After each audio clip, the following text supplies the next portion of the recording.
A horrible night, life lessons. Learned from a fatal mistake, driving under the influence. On the night of the incident, I was returning from a typical college party. We were all in high spirits, having spent the evening unwinding from the usual academic pressures. The party was vibrant, filled with laughter, music, and the boundless energy of youth. Like many others, I had indulged in a few drinks. It wasn't unusual, and I didn't feel impaired at the time, certainly less so than my friends, who had celebrated much more liberally. The decision to drive didn't seem irresponsible then. Everyone lived close by, save for one friend whose home was a considerable drive away. We decided to all pile into my car, a familiar routine that had concluded many nights out. It was late, and the roads back from the party venue's secluded house encircled by dense woods were typically empty at this hour.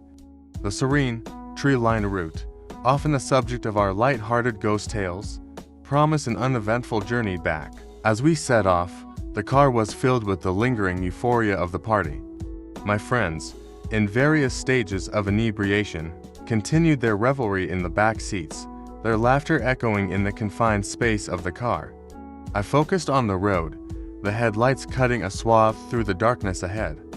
The familiarity of the route and the repetitive motion of driving created a meditative state. The jokes about spectral trees and mysterious shadows that we exchanged were just another layer of noise blending with the backdrop of the night. However, as we neared our neighborhood, reality shattered this illusory calm. A vehicle, as if materializing from the shadows of the woods, veered onto the road without warning. The sudden appearance of headlights snapped me out of my reverie. Time seemed to slow, a moment drawn out into eternity. I slammed on the brakes, a reflex born of panic rather than calculation. The screech of tires against asphalt was a harrowing prelude to the inevitable collision. The impact was both a physical jolt and a disorienting cacophony of breaking glass and buckling metal. The car spun, a grotesque dance of momentum and inertia, before coming to a stop. Silence descended, a stark contrast to the noise that had filled the moments before. Dazed, I struggled to piece together the chaos, the smell of burnt rubber and spilled fuel heavy in the air. Awakening from the shock, I was greeted by the surreal scene of emergency services converging on our mangled vehicle. The flashing lights of police cars and ambulances bathed the area in a stark, blue-red glow, punctuating the darkness with urgent illumination. Paramedics moved efficiently around us, their faces set in grim determination as they assessed injuries and provided critical first aid. The reality of the situation began to sink in as I saw one of my friends being hurriedly attended to. Her injuries were severe, and she was quickly rushed to the hospital. In the aftermath, sitting amid the wreckage, the weight of my decisions came crashing down. Guilt, sharp and unyielding, pierced the shock.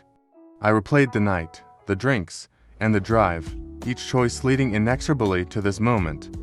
The idea that my impaired judgment might have delayed my reaction, even by a fraction, was tormenting.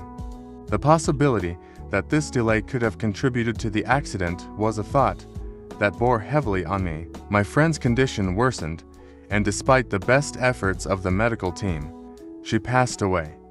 This loss was devastating, an emotional blow from which recovery seemed impossible. The sorrow was compounded by a heavy guilt that anchored itself deep within me. I agonized over the thought that my decision to drive after drinking, however slightly, might have been a factor in her death. Could a clear head have prevented this? Would a sober driver have reacted swiftly enough to change the outcome? These questions haunted me, replaying endlessly as I grappled with the consequences of my actions. The funeral was a somber affair, a stark reminder of the fragility of life and the irreversible impact of our choices. Each mourner's face reflected a mix of grief and disbelief, a community united in sorrow and shock. As I stood there, the weight of unspoken blame and personal remorse mingling with the somber atmosphere, the finality of the situation was overwhelming. In the weeks and months that followed, I found myself withdrawing, the joy of gatherings and the carefree laughter of friends now distant echoes. The joy of college life was overshadowed by a pervasive sense of loss and regret. Counseling sessions became a part of my routine, a space to voice the guilt and sorrow that had settled into the corners of my life.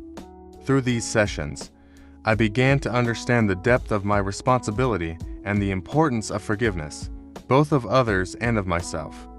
This tragic event reshaped my outlook profoundly. It served as a harsh lesson in responsibility, the impact of seemingly small decisions, and the ripple effects they can create. The experience impressed upon me the importance of strict adherence to safety, especially regarding driving under the influence, no matter how minor it seems. As I continue to live with the memories and lessons from that fateful night, I carry forward a commitment to making responsible choices, not just for my own sake, but for the safety and well-being of others around me. Such experiences mark us, inform our future decisions, and in some cases, redefine the trajectory of our lives.